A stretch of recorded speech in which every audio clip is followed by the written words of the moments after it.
yaitu sekitar jam 2.30 waktu Indonesia Barat, sudah terjadi perubahan sebanyak 431.515. Terjadi di lebih dari 243.000 TPS. Dan kalau kita lihat selisih antara suara sah 01, 02, dan 03 yang seharusnya sama dengan suara sah, itu ternyata mencapai 23,44 juta suara. Dan ini terjadi penggelembungan suara. Nah, itu kita menggunakan data-data dari KPU, apalagi kalau kita menggunakan data-data dari murni C1 plano yang dikirimkan para saksi. Meskipun ada upaya-upaya secara sistematis agar C1 plano yang otentik itu tidak diterima oleh saksi 01 dan 03. Tapi ada pergerakan masyarakat sipil yang akhirnya memberikan juga suatu kontribusi terhadap C1 plano tersebut. Nah, sehingga dari hasil ini, maka kalau kita cermati semakin menyempurnakan suatu rangkaian proses kecurangan dari hulu ke hilir. Lalu banyak yang mengatakan bahwa kami tidak mau menerima kekalahan. Ini bukan persoalan kekalahan. Karena itulah atas berbagai pertimbangan-pertimbangan tentang pentingnya menjaga konstitusi, menjaga nilai-nilai demokrasi, menjaga harapan tentang hadirnya pemilu yang demokratis, maka terhadap hasil yang diumumkan KPU tadi malam, sikap dari partai politik pengusung Pak Ganjar Mahfud menegaskan bahwa proses pemilu belum selesai. Karena Ganjar Mahfud akan menggunakan hak konstitusionalnya untuk melakukan gugatan melalui Mahkamah Konstitusi. Dan dalil yang kami sampaikan sangat jelas.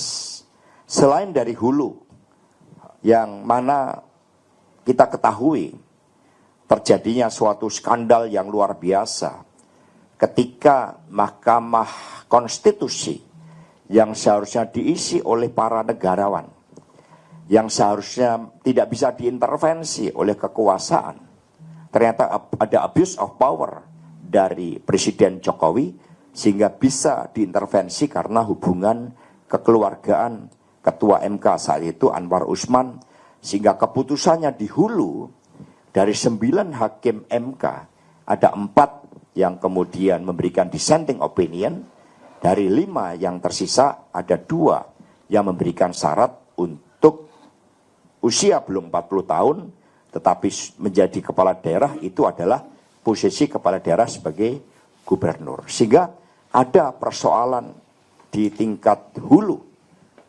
yang menggunakan teori hukum manapun, itu seharusnya tidak boleh diambil suatu keputusan, dan pemilu presiden akhirnya memiliki persoalan dari hulu. Dan kemudian dalam prosesnya kita lihat campur tangan dari aparatur negara yang seharusnya netral, terutama adalah kepolisian Republik Indonesia yang begitu banyak melakukan oknum-oknumnya berbagai bentuk intimidasi-intimidasi yang mendowngrade dari ranah institusi tersebut yang seharusnya berpihak pada kepentingan rakyat, bangsa, dan negara menjadi kepentingan yang berpihak pada orang per orang dan keluarga. Jadi ini persoalan yang sangat serius. Lalu di hilirnya juga terjadi money politik, intimidasi yang berlanjut, bahkan intimidasi saat ini pun juga masih terus dilakukan terhadap berbagai kelompok-kelompok yang kritis. Atas dasar itu, maka kami tadi mengadakan pertemuan dan kami memberikan dukungan sepenuhnya terhadap upaya yang dilakukan oleh tim hukum Ganjar Mahfud yang telah menerima kuasa dari pasangan Ganjar Mahfud untuk melakukan gugatan di Mahkamah Konstitusi dan juga berbagai proses politik serta pergerakan ya partai-partai pendukung Ganjar Mahfud bersama dengan mereka-mereka yang terpanggil untuk menyelamatkan demokrasi Indonesia untuk bergerak. Itu yang dapat kami sampaikan.